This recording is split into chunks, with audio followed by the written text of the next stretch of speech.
If the killing of Saleh was caused by the coalition or by Yemeni government forces or by some other militia, there would have been some possibilities for peace negotiations. But Saleh was killed by the Houthis.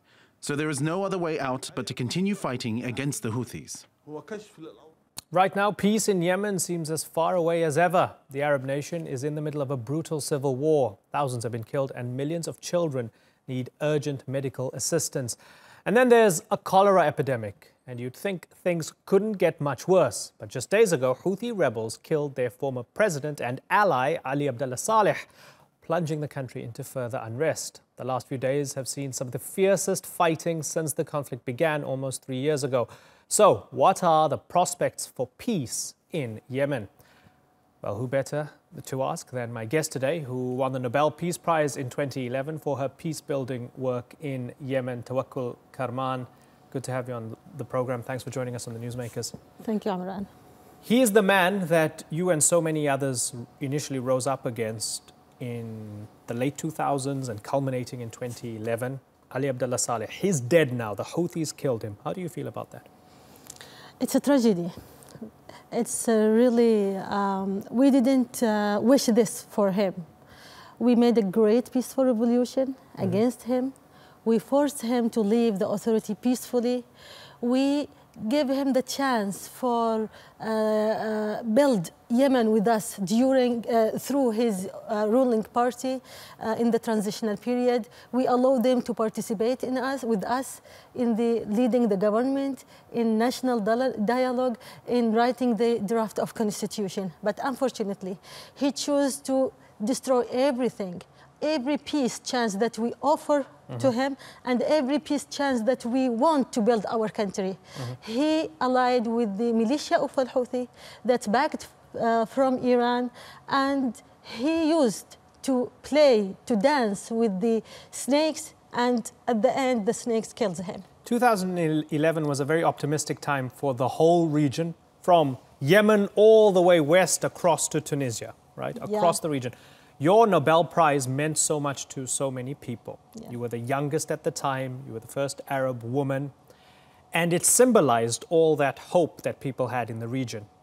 6 years on, do you feel really sad and disappointed that all those hopes and dreams didn't seem to turn out in the right way? Of course, I feel very sad with all this chaos, with all this blood, with all these wars. But I'm not, I don't lose the hope. And this is the same thing with all the revolutionary people, the peaceful people who dream for justice, freedom, democracy, and rule of law. When we started our peaceful revolution, when we started our Arab Spring, we knew that we will pay a very high cost. The freedom cost a lot. And the freedom, we will not reach to the freedom with all this, you know, with all these sacrifices. But all the chaos, it is not the result of us. It comes from the counter-revolution.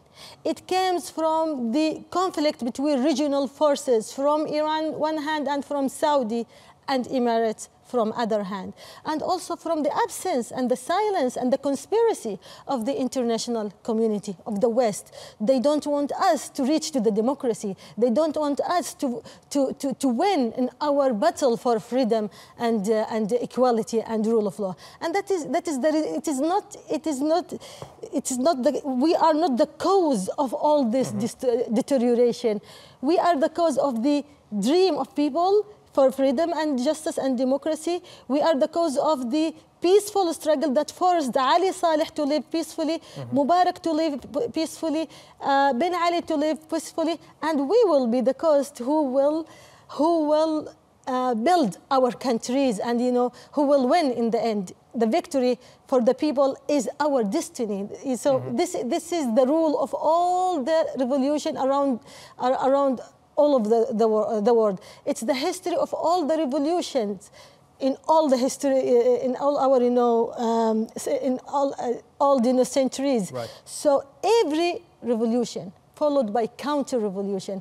But who won at the last? is the people who really determined and who really continue on their struggle and sacrificing for their freedom. At the moment, the numbers are terrible. More than 10,000 dead, 50,000 injured, 900,000 affected by cholera, 15 million people without basic health care, all sorts of warnings from the World Food Programme, the Red Cross, all of them with dire warnings. And while all of this is going on, though you may blame the Houthis for starting the war, there's the Saudi-led blockade. Cities like Taiz, where you're from, people can't afford food, they're starving. Yeah. Do you blame them as well for blockading your country and for maybe collectively punishing innocent Yemenis? Of course, I blame them. I blame the coalition between Saudi and Emirates on destroying my country, on putting this ugly blockade since about 3 years, as well as I blame Houthis and the ousted President Ali Saleh and Iran from other hand. Both of them, they agreed on destroying my country. Saudi and Emirates announced themselves that they will help our legitimate president. When they started their operation in March 2015, they said our operation, military operation, is to help the legitimacy, the legitimate authority, which is represented by our President Hadi, to face the coup of Houthi and Saleh and also the will of Iran to occupy Yemen. They announced that.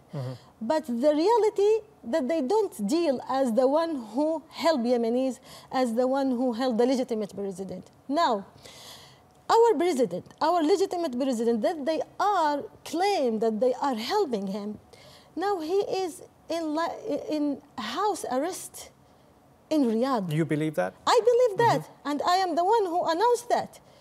President until now he couldn't return to Yemen. You think Mohammed bin Salman is keeping him under house arrest? They prevented him from returning to Yemen.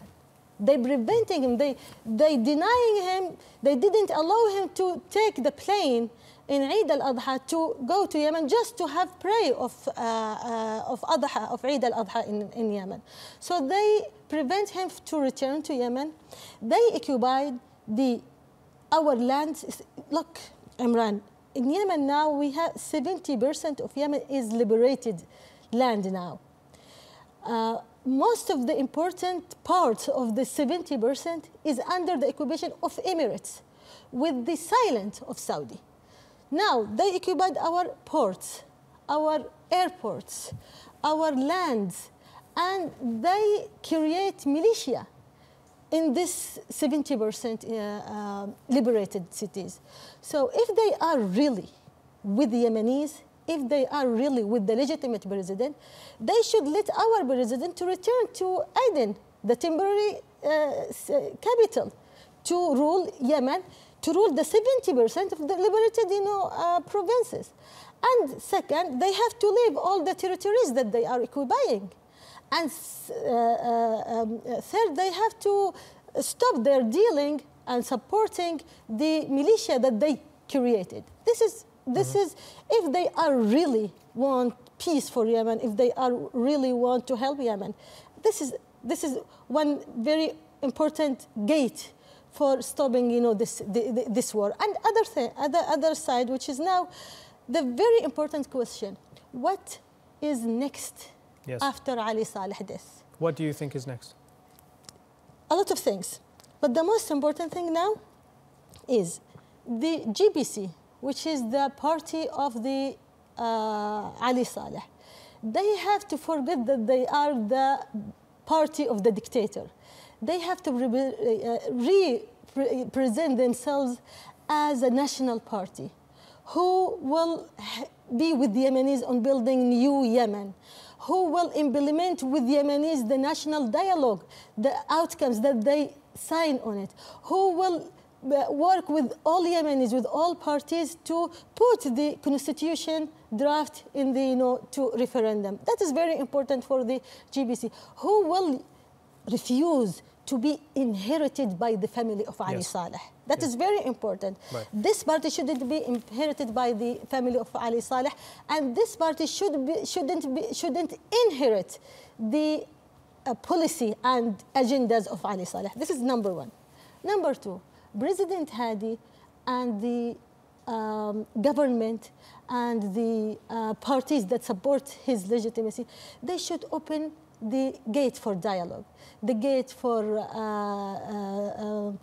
negotiation with Houthis, with also GPC. So they have, it's now, yes, Ali Saleh did been killed. We are against that kind of killing him. But also maybe this is a chance for Yemen to build peace. So we can make that through the dialogue. So that is very important for the President Hadi and government to open the gate for dialogue. Third thing, which is very important, Houthis, militia, should agree on hand-overing their weapons. And in a process that will withdraw all the weapons from all the armed groups. So that will lead to the state, that the state should be the only body that control and monopolize, the weapons. This is very important, and also will negotiate for the transitional justice. That is very, very, very important. This is during Yemeni. As a Yemeni people, we should, as a Yemeni people, solve our problem. We shouldn't count in outside support. So we can do it now. We can, and I'm calling them, let's do it. How long we will fight each other? How long? We can do it together. And now let's make this moment is our chance for the future. On the other hand, as I said, something belongs to the Arab coalition led by Saudi and Emirates. They should let our president Hadi to return to Aden, and as I said, they have to leave the lands that they occupying, and also they have to stop their supporting militias. I have one final question for you. Yeah. You spoke about President Hadi not being able to go back, as you say. You're here in Istanbul. We're very happy to have you in Istanbul, but does it break your heart that you are in exile and you can't go back home? Of course, it breaks my heart, and it breaks all the hearts of those people who are in exile now. Now we are not be able to return to Yemen, to the north, which is occupied by the Houthis, and to the south, who is occupied by Saudi and Emirates. It's really something break our heart, but also it didn't break our will, our belief that we will win in the end. This is our battle for freedom and justice and democracy. And all those counter-revolution who want to break our will, our dream, our determination on continue our rule, our route to our freedom, no, they will be the loser. So no, yes, it's just temporary, sadness, temporary losing, and in other side, it's fake victory for them. I see. So the future is for us, for the people, any people around the world who fight for their freedom and democracy and rule of law and don't lose their hope. Absolutely, they win. Tawakkul Karman, it's been a pleasure having you on the Newsmakers. Thank you very much for joining us.